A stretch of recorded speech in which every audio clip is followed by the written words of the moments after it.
خوابوں کے متعلق آج کا سبق مزید اور سن لیجئے۔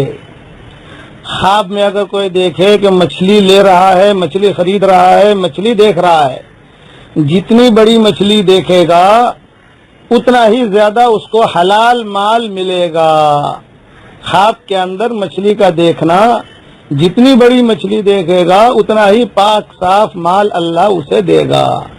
چھوٹی مچھلیاں دیکھے گا تو پاک صاف مال تو ہوگا لیکن تھوڑا ہوگا،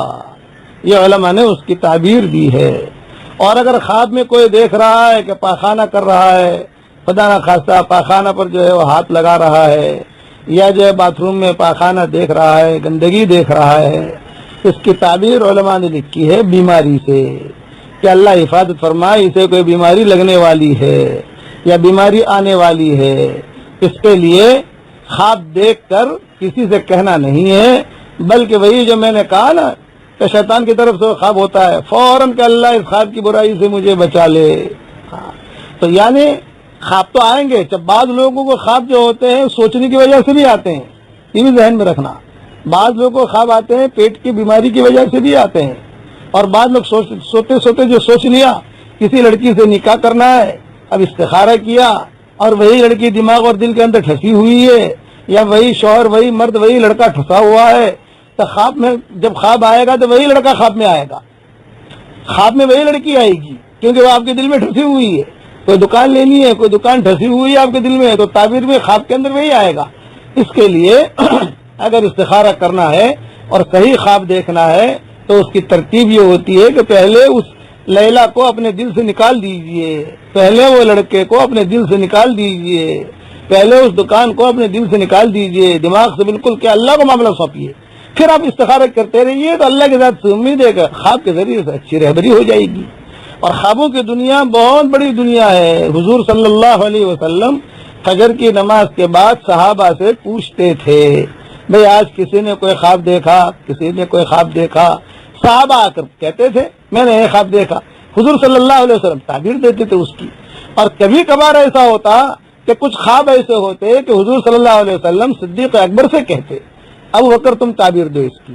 تو حضرت ابو بکر اس کی تعبیر دیتے۔ بعض مرتبہ حضرت عمر سے حضرت عمر تعبیر دیتے، لیکن حضرت عمر تو بہت کم تعبیر دیتے تھے۔ صحابہ میں سب سے زیادہ خوابوں کی تعبیر دینے والے حضرت ابو بکر تھے، وہ ماہر تھے اس چیز کے۔ اس کا اچھا خواب کبھی بھی عورت کے سامنے بیان مت کیجئے،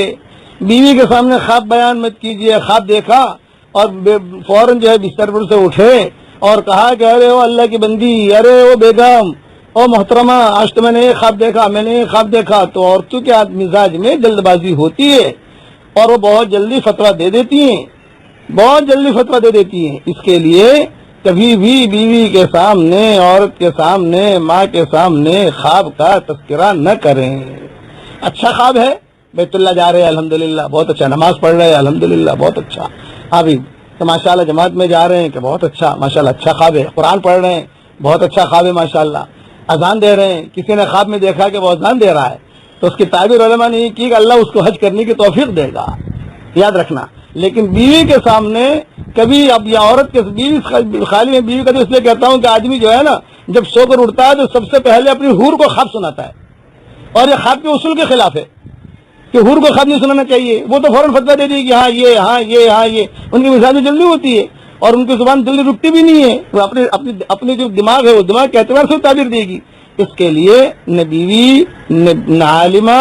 نہ ماں، نہ کوئی بھی عورت ہے، مرد ہے، اور خواب کسی کو پوچھنا ہے تو کسی اچھا عالم کو پکڑیے، آپ کی مسجد کے امام ہوں جو جانتے ہیں آپ ان کو۔ حضور صلی اللہ علیہ وسلم فجر کی نماز کے بعد بہت اہتمام سے پوچھا کرتے تھے، تو مائیں جو ہے وہ اپنا اپنا خواب آ کر حضور کو بتاتی تھی، کبھی کبھی حضرت عائشہ بتاتی، کبھی حضرت میمونہ بتاتی، کبھی ام سلمہ بتاتی، تو حضور صلی اللہ علیہ وسلم اس کی تعبیر دیتے۔ خواب کے متعلق انشاءاللہ مزید مضمون کل بھی انشاءاللہ بیان کروں گا۔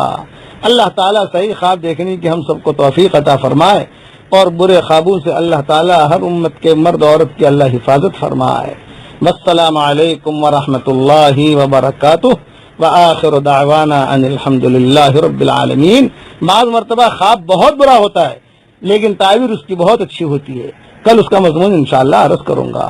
وآخر دعوانا ان الحمد للہ رب العالمین۔ اللهم صل على محمد وعلى آل محمد كما صلیت علی ابراہیم وعلی آل ابراہیم انک حمید مجید۔ اے اللہ ہمارے گناہوں کو معاف فرما، اے اللہ ہماری خطاؤں سے درگزر فرما، اے اللہ پورے تالی پورا والوں کو قبول فرما، ان کے قرب نور والی بستیوں کو قبول فرما،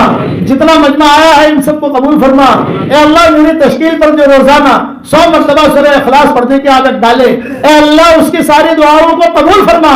اس کی ساری پریشانیوں کو دور فرما، اور جس نے 5 لاکھ مرتبہ پڑھنے کا ارادہ کیا ہو اے اللہ اس کو پورا کرنے کی توفیق عطا فرما۔ اے اللہ جس کرم سے آپ نے ہمیں یہاں جمع کیا ہے، تیرے اسی کرم سے جنت الفردوس میں تیرے نبی کے پڑوس میں ہماری قیامت تک کے آنے والی نسلوں کے ساتھ تو ہم سب کو جمع فرما دے۔ اے اللہ اگر آپ نے ہمارا نام سعید اور نیک بختوں میں لکھا ہو تو ہمارا نام انہیں میں لکھے رکھیو، اور اگر آپ نے ہمارا نام شقی اور بدبختوں میں لکھا ہو تو ہمارا نام ان کی فہرست سے مٹا دینا، اور نیک لوگوں کی فہرست میں ہمارا نام لکھ لینا۔ لکھنا بھی آپ کا کام ہے، مٹانا بھی آپ کا کام ہے، لوح اور قلم بھی آپ کے پاس ہے۔ اے اللہ وہ چیزیں جس کا لینے کا ارادہ کرتے ہیں مگر آپ ہمیں دینا نہیں چاہتے، اے اللہ اس کی محبت ہمارے دلوں سے نکال دے، اس کا خیال نکال دے، اس گلی میں آنے جانے کو ختم فرما دے، اور وہ چیزیں جس کا لینے کا ارادہ نہیں کرتے مگر آپ ہمیں دینا چاہتے ہیں اس کی محبت ہمارے دلوں میں ڈال دے، اور اس گلی میں آنا جانا آخرت سے ہمارے لیے آسان فرما دے۔ اے اللہ ہم سب کی جھولیوں کو ہدایت سے بھر دے،